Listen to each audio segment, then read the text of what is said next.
हमारी बॉडी में आयरन का मुख्य कार्य है हीमोग्लोबिन का निर्माण। हमारी बॉडी में आयरन का मुख्य कार्य है हीमोग्लोबिन का निर्माण। रक्त में सामान्य कोलेस्ट्रॉल की मात्रा क्या है? 150 से 200 mg। रक्त में सामान्य कोलेस्ट्रॉल की मात्रा क्या है? 150 से 200 mg। रक्त में सामान्य कोलेस्ट्रॉल की मात्रा क्या है? 150 से 200 mg। आज जो मैं क्वेश्चंस आपके लिए लेकर आई हूँ न्यूट्रिशंस, कम्युनिटी हेल्थ, ओबीजी, ये सारे क्वेश्चंस मैं आपके लिए मिलाकर लेकर आई हूँ। आई होप कि आपको अच्छे लगेंगे, तो प्लीज़ वीडियो को अंत तक देखें और चैनल को लाइक एंड सब्सक्राइब करना ना भूलें। वसा और तेल है सामान्य लिपिड, सिंपल लिपिड्स। वसा और तेल है सिंपल लिपिड्स। कोलेस्ट्रॉल है एक स्टेरॉइड। कोलेस्ट्रॉल क्या है? कोलेस्ट्रॉल है एक स्टेरॉइड। रक्त में सामान्य कोलेस्ट्रॉल की मात्रा क्या है? 150 से 200 mg। रक्त में समान कोलेस्ट्रॉल की मात्रा क्या है? 150 से 200 mg। The most essential fatty acid. The most essential fatty acid is linoleic acid. Please video को लाइक ज़रूर कीजिएगा, ये आपके बहुत काम आएंगी। प्रसवोत्तर रक्तस्राव को खून की न्यूनतम कितनी हानि के रूप में परिभाषित किया जाता है? 500 ml। प्रसवोत्तर रक्तस्राव को खून की न्यूनतम कितनी हानि के रूप में परिभाषित किया जाता है? 500 ml। गर्भाशय ग्रीवा की पूर्णता का मूल्यांकन कैसे किया जाता है? विशब स्कोर। गर्भाशय ग्रीवा की पूर्णता का मूल्यांकन कैसे किया जाता है? विशब स्कोर के द्वारा। लिपिड्स के बारे में कौन सा कथन सत्य है? ये कार्बनिक कंपाउंड्स वसलीय एसिड और ग्लिसरॉल से बने होते हैं। कार्बनिक घोलक में घुलनशील हैं, जल में अघुलनशील हैं। ये सभी सत्य हैं। ये तीनों चीज़ें लिपिड्स के बारे में सही हैं। निम्नलिखित में से कौन से वनस्पतीय तेल में सबसे अधिक अनिवार्य एसेंशियल फैटी एसिड पाए जाते हैं? सैफलॉवर ऑयल। निम्नलिखित में से कौन से वनस्पति तेल में सबसे अधिक अनिवार्य एसेंशियल फैटी एसिड पाए जाते हैं? सैफलॉवर ऑयल। आहार नाल में वसा को किसके द्वारा इमल्सिफाइड किया जाता है? Bile salt. कोलेस्ट्रॉल निम्नलिखित में से किसका प्रिकर्सर है? उपयुक्त सभी। Steroid hormone, vitamin D, bile acid. एक प्रेग्नेंट लेडी को डेली कितनी मात्रा में आयरन की आवश्यकता होती है? 40 mg पर डे। एक प्रेग्नेंट लेडी को डेली कितनी मात्रा में आयरन की आवश्यकता होती है? 40 mg पर डे। निम्नलिखित में से कौन से विटामिन कुकिंग से प्रभावित होते हैं? Vitamin C and vitamin B2। Vitamin C and vitamin B2। निम्नलिखित में से कौन सा एक पॉलीस्टेरोरेटेड फैटी एसिड फूफा नहीं है? Oleic acid. निम्नलिखित में से कौन सा एक पॉलीस्टेरोरेटेड फैटी एसिड फूफा नहीं है? Oleic acid. निम्नलिखित में से कौन सा कथन कोलेस्ट्रॉल के बारे में सही है? ये सभी कथन सत्य हैं।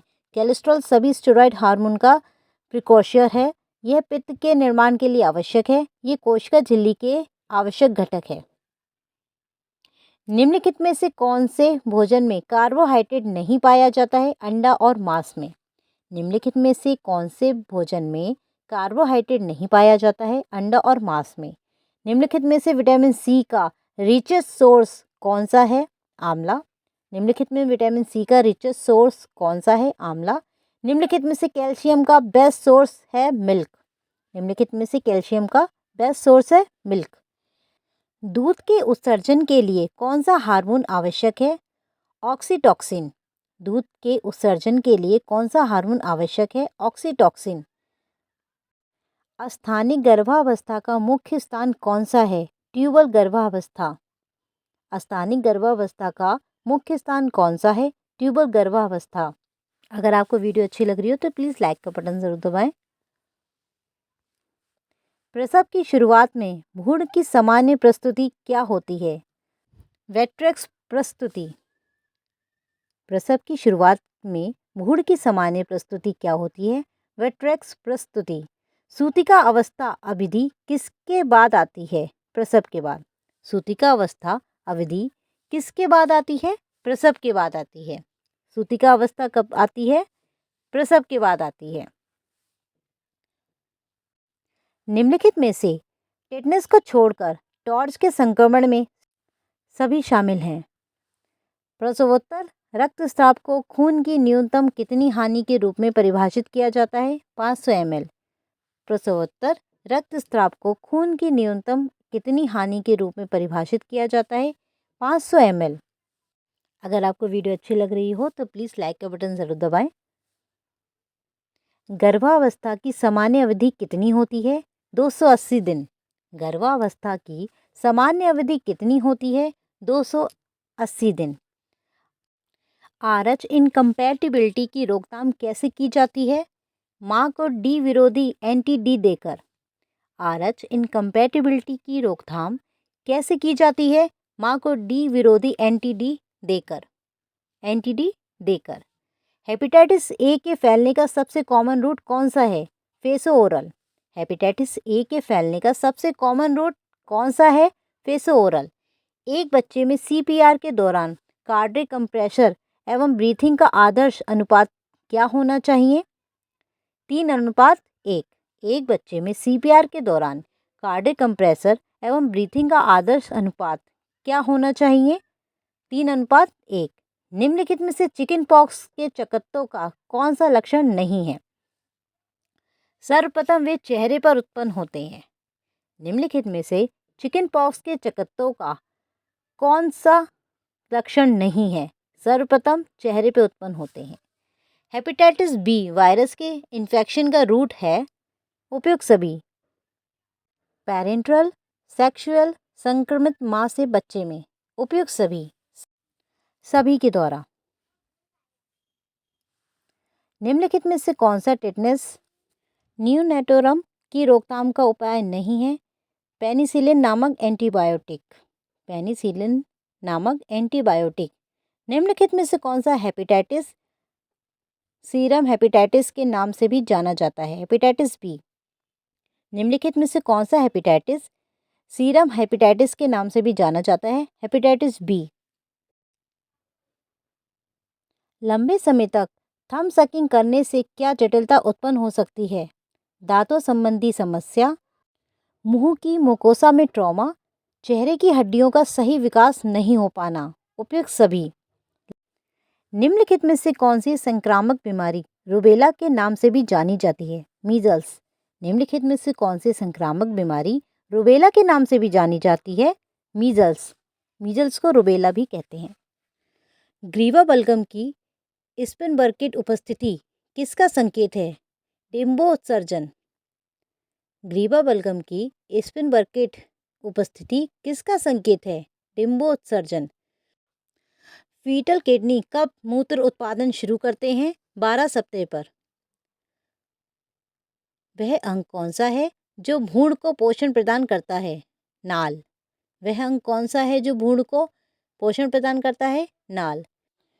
डिम्बोत्सर्ग मुख्य रूप से किससे प्रेरित होता है? LH। डिम्बोत्सर्ग मुख्य रूप से किससे प्रेरित होता है? LH। एक सामान्य मासिक धर्म चक्र में औसत कितने खून की कमी होती है? 50 से 100 ml। एक सामान्य मासिक धर्म चक्र में औसत कितने खून की कमी होती है? 50 से 100 ml। डॉट्स की कैटेगरी सेकंड में टीबी मरीजों को 2 हेरेजिस 3 का ट्रीटमेंट दिया जाता है। यहाँ 3 का अर्थ है ये दवाइयाँ एक सप्ताह में 3 बार दी जाती हैं। 3 का क्या अर्थ है? ये दवाइयाँ एक सप्ताह में 3 बार दी जाती हैं। प्लेग का सबसे कॉमन प्रकार क्या है? बुबोनिक। प्लेग का सबसे कॉमन प्रकार क्या है? बुबोनिक। प्लेग का सबसे कॉमन प्रकार क्या है? बुबोनिक। टीबी के परीक्षण के लिए कौन सा इन्वेस्टिगेशन किया जाता है? All. Sputum examination, chest x-ray, tuberculin test. All. TB के परीक्षण के लिए कौन सा इन्वेस्टिगेशन किया जाता है? ऑल। निम्नलिखित में से किस बीमारी को WHO ने दुनिया से उन्मूलित घोषित किया है? Small pox. निम्नलिखित में से किस बीमारी को WHO ने दुनिया से उन्मूलित घोषित किया है? Small pox. बुखार, लीवर का बड़ा होना, एनीमिया, वजन कम होना आदि किस बीमारी की क्लासिकल फीचर्स हैं? काला आजार। बुखार, लीवर का बड़ा होना, अनीमिया, वजन कम होना आदि किस बीमारी के क्लासिकल फीचर्स है? काला आजार। निपेरियर के एल्डिहाइड टेस्ट का उपयोग किस बीमारी की जांच में किया जाता है? काला आजार। प्राथमिक स्वास्थ्य देखभाल के तत्वों में शामिल हैं मातृ एवं शिशु स्वास्थ्य सेवाएं, टीकाकरण, आधारभूत साफ सफाई, उपयुक्त सभी। काला आजार किसके काटने से फैलता है? Saint fly.